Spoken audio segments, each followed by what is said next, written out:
Did you know that the Andromeda Initiative used Geth technology to find the Helios cluster? If you were ever curious to know how the Initiative located the golden worlds of the Andromeda galaxy, you'll find the answers in the comic book Mass Effect Discovery. In this video, I'll tell you a bit about the comic and then give recommendations on whether or not it's worth reading. For your convenience, this video is divided into chapters. The review section will contain spoilers for Discovery and Mass Effect Andromeda, and some light spoilers for the Mass Effect trilogy, so watch with caution.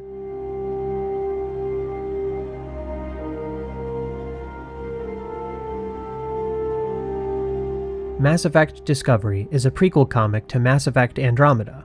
It features a story by John Dombrow and Jeremy Barlow, script by Jeremy Barlow, art by Gabriel Guzman, colors by Michael Atiyeh, and lettering by Nate Piekos. Discovery tells the story of Tyrion Kandros, who is on a mission to infiltrate and investigate the Andromeda Initiative after he finds evidence linking the organization to the Geth. Once involved, however, he realizes his assumptions about the initiative were incorrect, and he finds himself on an unexpectedly thrilling journey that gives him the sense of purpose he's been seeking for his entire life. The comic is set before the events of Mass Effect 2, taking place in the Milky Way galaxy and even featuring some iconic locations from the trilogy.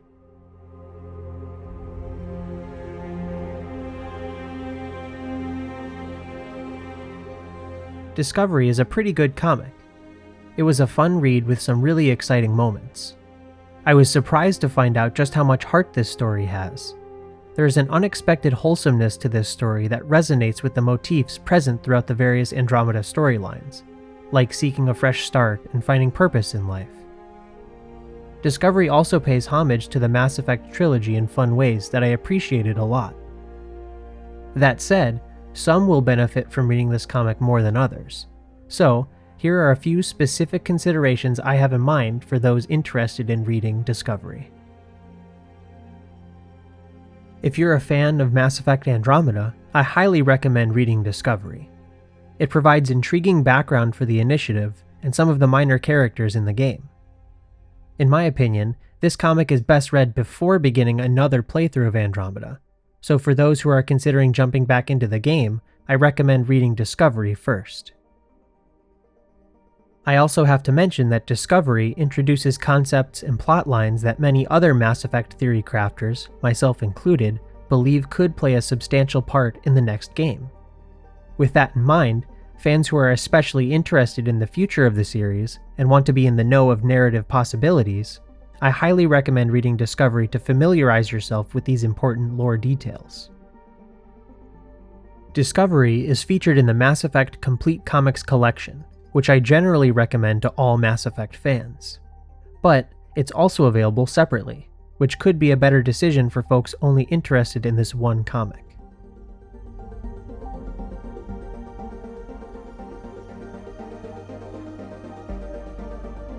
I had a good time reading Discovery. The art style is very distinctive and unlike any of the other Mass Effect comics. Some images are pretty striking, such as the one on screen now, depicting a dead Geth staring at Tyrion. The comic adds intriguing lore and mysteries to ponder regarding the Andromeda storyline. Even though we haven't gotten a sequel to Andromeda or any follow-up on its plotlines, I do find it really interesting to have open-ended questions and plot threads to speculate on. Discovery introduces a few, the most notable being the Coalesce Array. Linking the device to Reaper tech is a lovely connection to the trilogy. It's very subtle and doesn't play too much, if at all, into the Andromeda storyline, as far as we know. Still, it's ripe with possibilities for future Mass Effect stories, some of which I hope will be explored in the next game. As cool as this detail is, it isn't enough to make the entire comic enjoyable. Thankfully, Discovery has a ton of great characters that make the reading experience highly engaging. Tyrion Kandros is an interesting choice for the main character. He's barely present in Mass Effect Andromeda, and even less in the tie-in novel Nexus Uprising. Still, he's a distinctive character, intriguing enough to want to know more about, especially given his connection to Nyreen Kandros from Mass Effect 3's Omega DLC. I was surprised to care this much about such a minor character from Andromeda. It's hard to tell from the game alone, but Tyrion is quite a unique character. His dedication to making a name for himself that isn't tied to his family's success is fascinating. It gives him a motivation distinct from many other characters in the Mass Effect franchise. The scenes with his mother are incredibly charming and wholesome. It's an inspiring part of the story, and I enjoy having moments like these in Mass Effect. The antagonist, Olin Kuth, or Agent Zeta, is pretty cool. The concept of an ex-STG Solarian biotic prodigy is badass, but I was underwhelmed to learn the motivation that drives him through the story.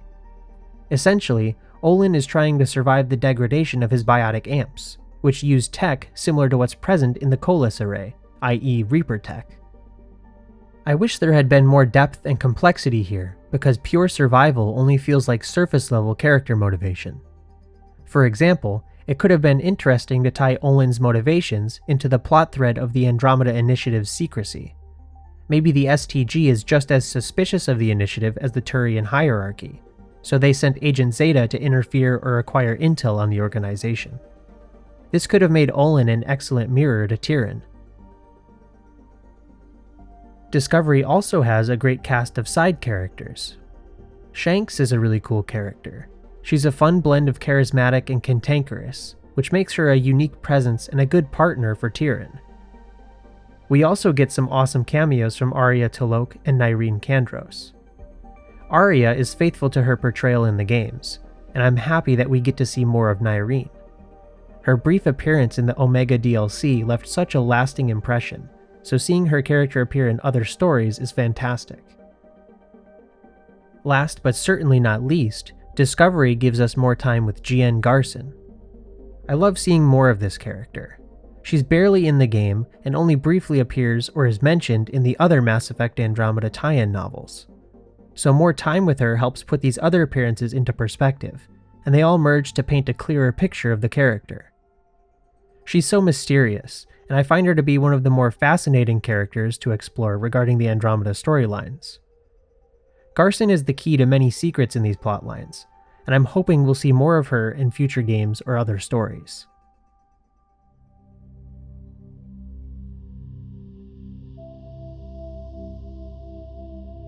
Thanks for watching.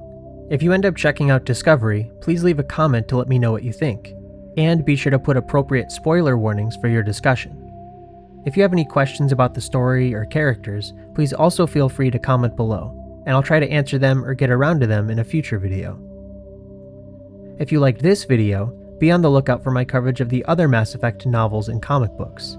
I also have several theory videos coming, so stay tuned. Thanks again, and I'll see you in the next one.